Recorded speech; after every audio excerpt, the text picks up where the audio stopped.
पश्चिम इराकमध्ये अमेरिका आणि इराकी सैनिकांनी इस्लामिक स्टेट या दहशतवादी संघटनेच्या संशयित ठिकाणांवर शुक्रवारी केलेल्या हल्ल्यात 15 जण ठार झालेत.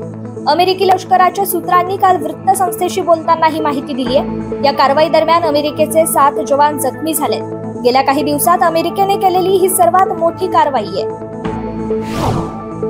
जपानच्या समुद्रात चीनी हेरगिरीचे जहाज त्यांच्या हद्दीत घुसल्याने खळबळ उडाली आहे. कोणताही विलंब न करता जपानने आपली लढाऊ विमाने आणि युद्धनौका चीनी जहाजाच्या मागे तैनात केल्या.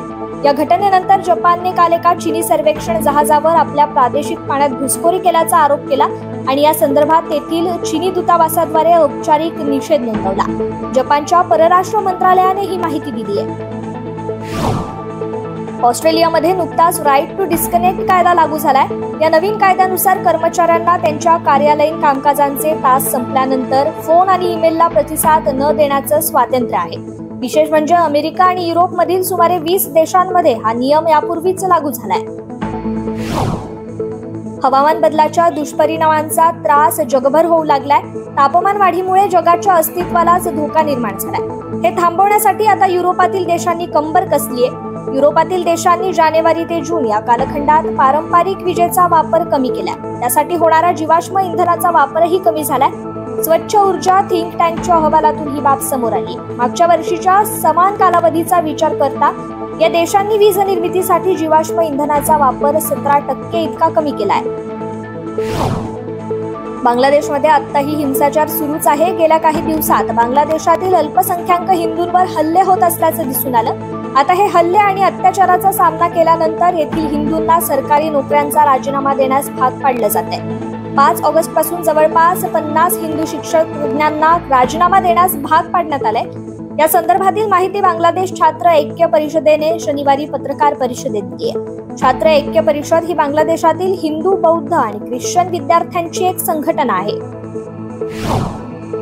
जगाच्या दृष्टीने चीन ही सामान्य समस्या असली तरी भारताच्या दृष्टीने चीन ही विशेष समस्या आहे आणि त्याचं स्वरूप अधिक गंभीर आहे, अशी भूमिका परराष्ट्र मंत्री एस जयशंकर यांनी काल एका कार्यक्रमात मांडली. यावेळी त्यांनी भारत आणि चीनच्या संबंधांची चर्चा केली. देशाच्या अर्थव्यवस्थेला मोठा झटका बसलाय. गेल्या 5 तिमाहींपेक्षा यावेळच्या तिमाहीचा विकास दर सर्वात कमी राहिलाय. एप्रिल-जून या 2024च्या पहिल्या तिमाहीत विकास दर कमी होऊन 6.7% राहिलाय. गेल्या वर्षी हाच दर 7.8% इतका होता. चालू आर्थिक वर्षातील देशाचे सकल देशांतर्गत उत्पादन पहिल्याच तिमाहीत 6.7% नीचांकी पातळीवर घसरलं. कृषी क्षेत्राच्या खराब कामगिरीमुळे जीडीपीवर मोठा परिणाम झाल्याचं दिसतंय. अमेरिकेतील पोर्टलँडमध्ये एक मोठी दुर्घटना घडलीय. इथे पोर्टलँडच्या पूर्व भागात शनिवारी सकाळी एक छोटं विमान अनेक घरांवर कोसळलं. विमानाच्या धडकेमुळे अनेक घरांनाही आग लागली. या अपघातात 3घांचा मृत्यू झालाय. माहिती देताना अधिकाऱ्यांनी सांगितलंय की विमानात 2 जण होते आणि किमान एक रहिवासी बेपत्ता आहे. या घटनेनंतरचा एक व्हिडिओही समोर आलाय.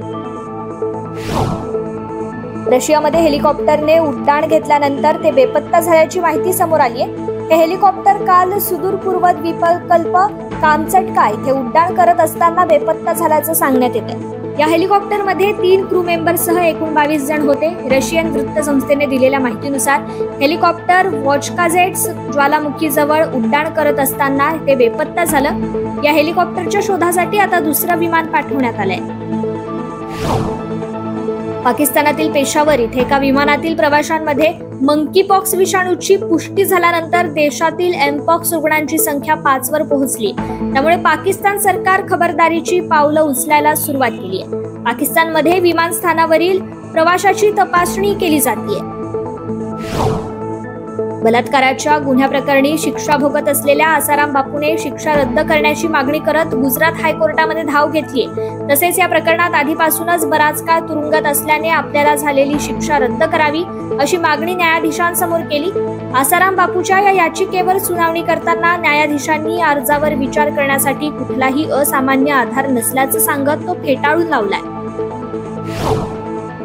नेदरलँडच्या एंधोवेन तांत्रिकी विद्यापीठाच्या विद्यार्थ्यांनी ही सौर ऊर्जेवर चालणारी कार विकसित केली आहे. विद्यार्थ्यांनी विकसित केलेली स्टेला ही जगातील पहिली सौर ऊर्जेवर चालणारी कार ठरली आहे. ही कार संपूर्णपणे सौर ऊर्जेवर चालणारी असून यात 4 माणसे बसण्याची व्यवस्था आहे. सौर ऊर्जेच्या माध्यमातून संपूर्णपणे बॅटरी प्रभारित झाल्यानंतर ही कार 600 किलोमीटर अंतर पार करू शकते असा अंदाज आहे. प्राथमिक तत्वावर स्टेला कारची चाचणीही करण्यात आली आहे.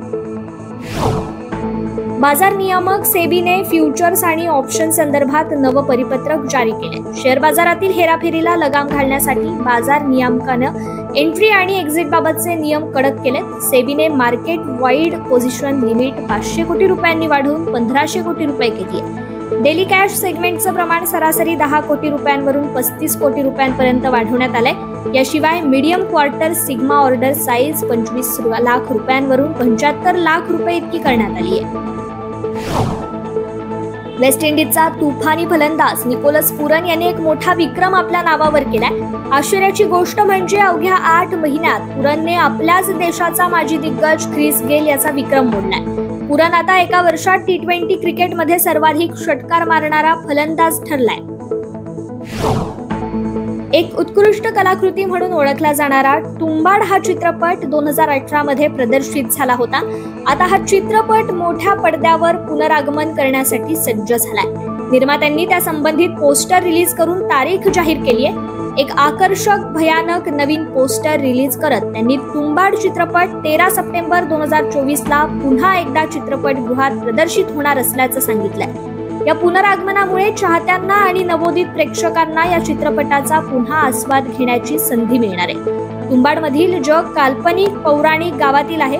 यात भय आणि काल्पनिक गोष्टीचं अनोखं मिश्रण असलेले हे कथानक आहे.